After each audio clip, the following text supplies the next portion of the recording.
క్రీస్తునందు మాకు అత్యంత ప్రియులైన ప్రియ దేవుని సంగమా ఎలాగున్నారు మీరంతా? దేవుని కృపను బట్టి, ఆయన అపారమైన ప్రేమను బట్టి, ప్రతినిత్యము ధ్యానిస్తున్న వాక్యాలను బట్టి ఆత్మీయ రీతిలో మీరు ఖచ్చితంగా అభివృద్ధి పొందుకుంటున్నారని నేను నమ్ముచున్నా.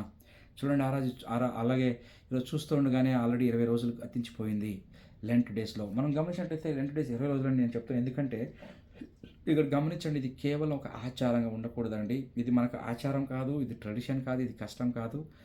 మన ఆత్మీయ స్థితిని మెరుగుపరుచుకోవడానికి మాత్రమే మనము అని గుర్తుంచుకోవాలండి. ఎందుకంటే యేసుక్రీస్తు ఆల్రెడీ ఇవన్నీ కార్యాలను కూడా ఆయన శిలువ పైన చేసి ముగించాడు.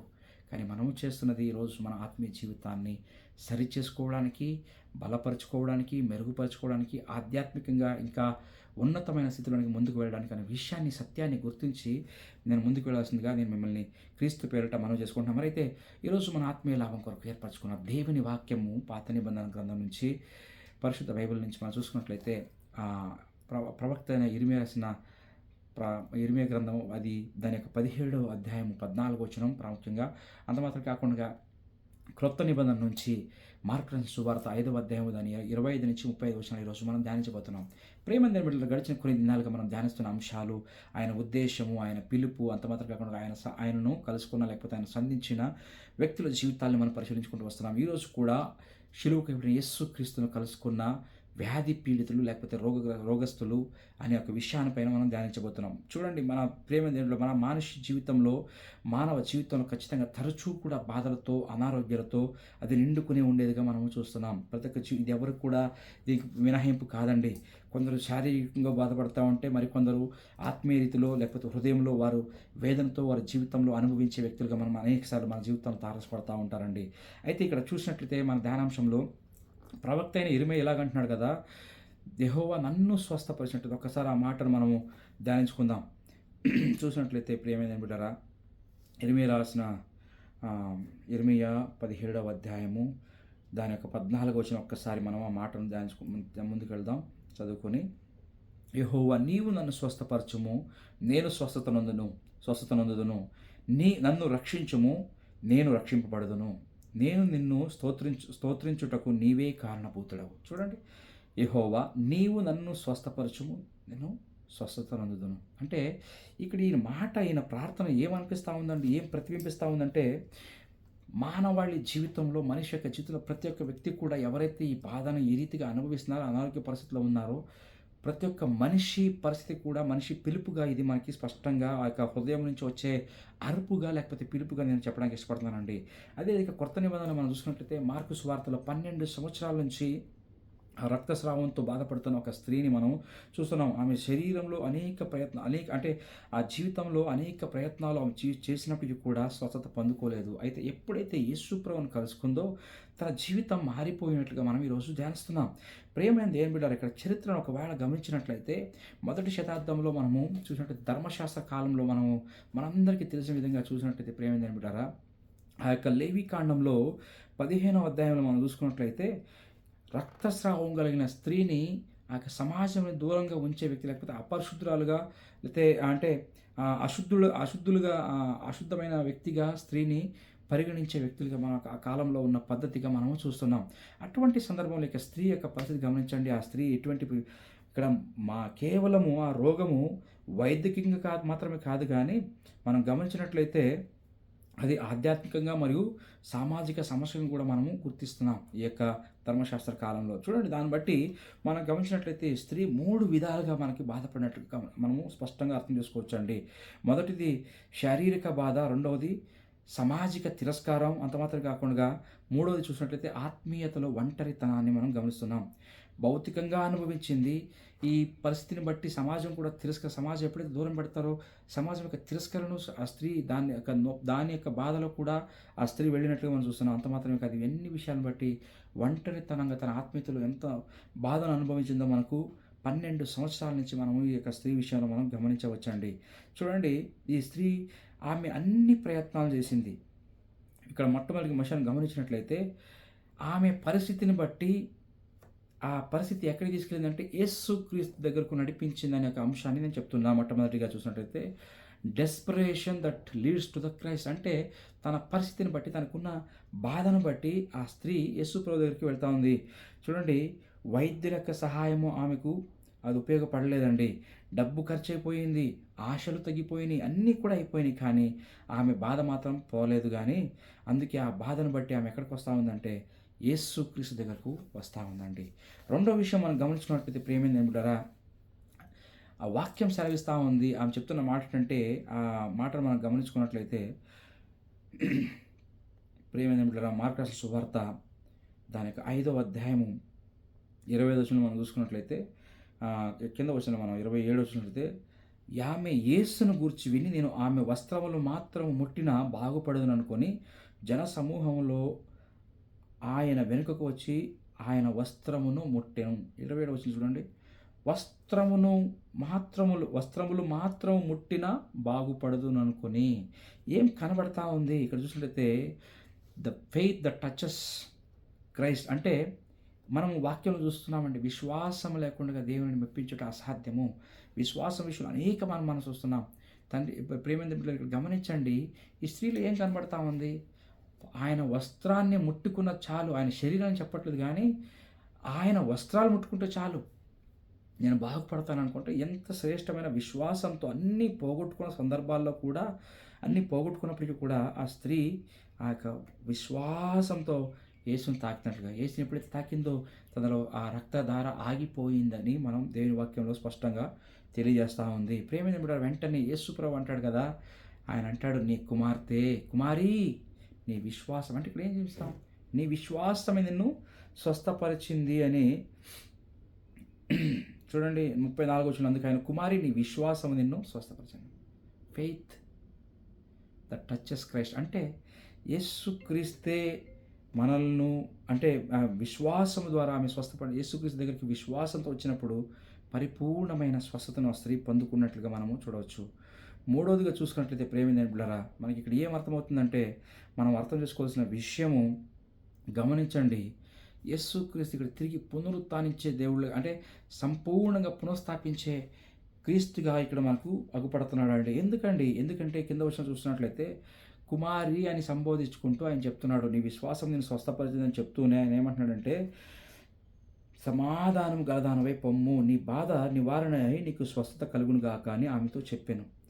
ఎందుకు ఈ మాట అంటున్నానంటే ప్రేమైన బిడ్డలారా, ఎప్పుడైతే ఆమె స్త్రీ ముట్టిందో వెంటనే ఆమె స్వస్థత పొందుకుంది. వెంటనే ఆయన ప్రభావం ఆయనలోంచి వెళ్ళిపోయినట్లుగా తనలో తాను గ్రహించుకొని జనసమూహం వైపు తిరిగి, నా వస్త్రం ముట్టినది ఎవరిని అడుగుతున్నప్పుడు అంటున్నారు శిష్యులు, జనసమూహం నీ మీద పడుచుంటూ చూచున్నావే. అంటే సమూహం, అక్కడ జనసమూహం ఉంది.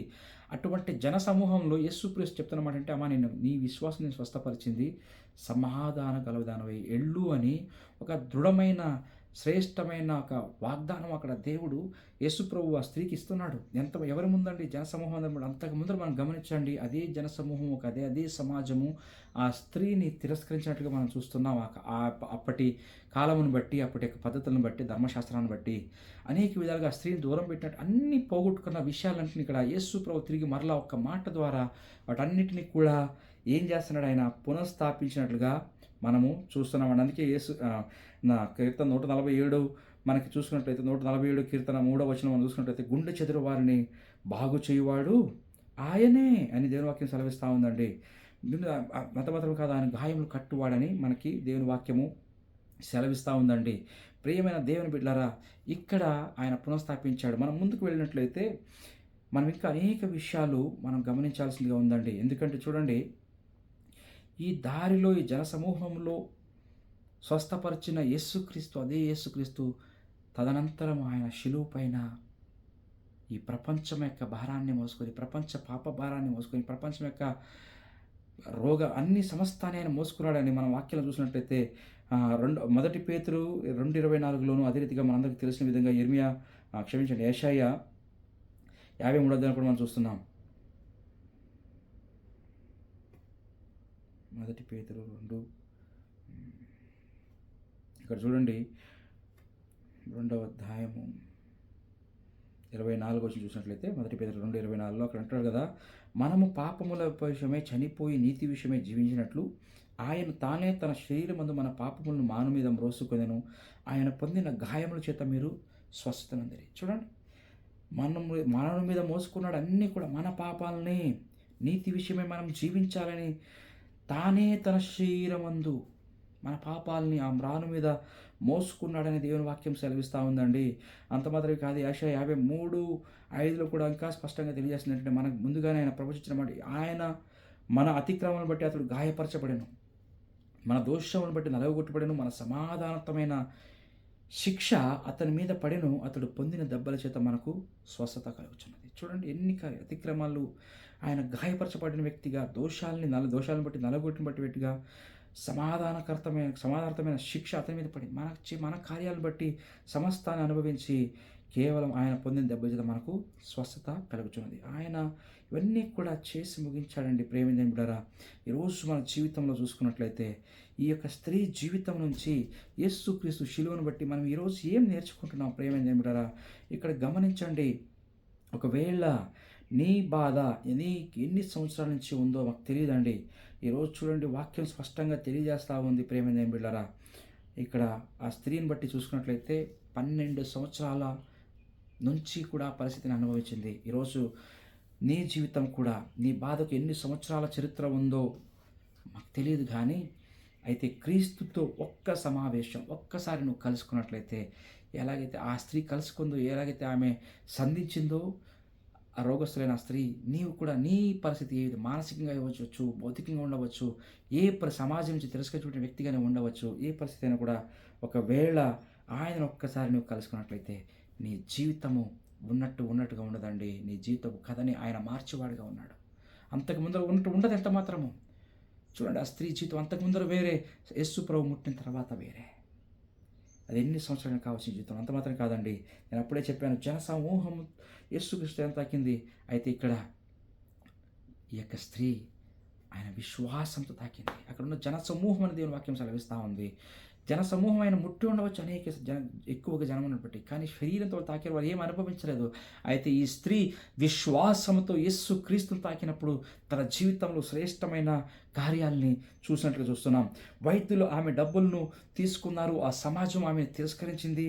అంత మాత్రమే కాదండి, క్రీస్తు ఆమె జీవితాన్ని క్రీస్తు మాత్రం ఆ జీవితాన్ని పునరుద్ధరించినట్టుగా మనం చూస్తున్నామండి.